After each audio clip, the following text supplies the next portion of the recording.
آج ہم بات کریں گے مودی اور نیتن یاہو کی پاکستان کے خلاف پالیسیاں کیا ہیں۔ جنوبی ایشیا اور مشرق وسطیٰ کی سیاست میں حالیہ برسوں کے دوران بھارت اور اسرائیل کے تعلقات میں نمایاں اضافہ دیکھا گیا ہے۔ بھارتی وزیر اعظم نریندر مودی اور اسرائیلی وزیر اعظم نیتن یاہو کے درمیان قریبی سفارتی اور دفاعی روابط نے خطے کی سیاست پر بھی اثر ڈالا ہے، جس میں پاکستان کا معاملہ اکثر زیر بحث رہتا ہے۔ ماہرین کے مطابق بھارت اور اسرائیل کے درمیان دفاعی تعاون، انٹیلیجنس اور معلومات کے تبادلے اور جدید فوجی ٹیکنالوجی کی خریداری ہے، اس میں اضافہ ہوا ہے۔ بھارت اور اسرائیل ڈرون، میزائل سسٹم اور نگرانی کے جدید ٹیکنالوجی حاصل کرنے والا بڑا خریدار سمجھا جاتا ہے، ٹھیک ہے۔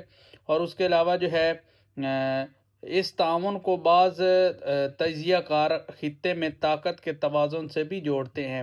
پاکستانی حکام کے ان کے موقف اس خطے میں پائیدار امن کے لیے تنازعات کو سفارت کاری اور مذاکرات کے ذریعے حل کرنا ہے۔ پاکستان متعدد مواقع پر یہ بھی کہہ چکا ہے کہ جنوبی ایشیا میں امن و استحکام کے لیے کشمیر سمیت اہم مسائل کا حل اقوام متحدہ کی قراردادوں میں اور بین الاقوامی قوانین کے مطابق ہونا چاہیے۔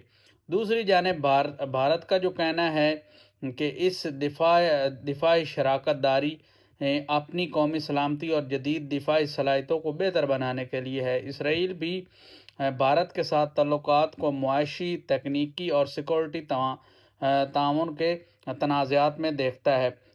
بین الاقوامی تبصرہ کار ہیں، ان کے مطابق بھارت اور اسرائیل کے قریبی تعلقات خطے کی جغرافیائی سیاست کو متاثر کر رہے ہیں، جبکہ پاکستان، چین اور دیگر علاقائی ممالک بھی اپنی سفارتی اور دفاعی حکمت کو اسی تنازع میں ترتیب دے رہے ہیں۔ تجزیہ کاروں کا کہنا ہے کہ آنے والے برسوں میں جنوبی ایشیا اور مشرق وسطیٰ کی سیاست میں اتحاد، شراکت داریاں اور مزید اہمیت اختیار کی گئی، جس کا اثر علاقائی سلامتی اور سفارتی تعلقات پر ہو سکتا ہے۔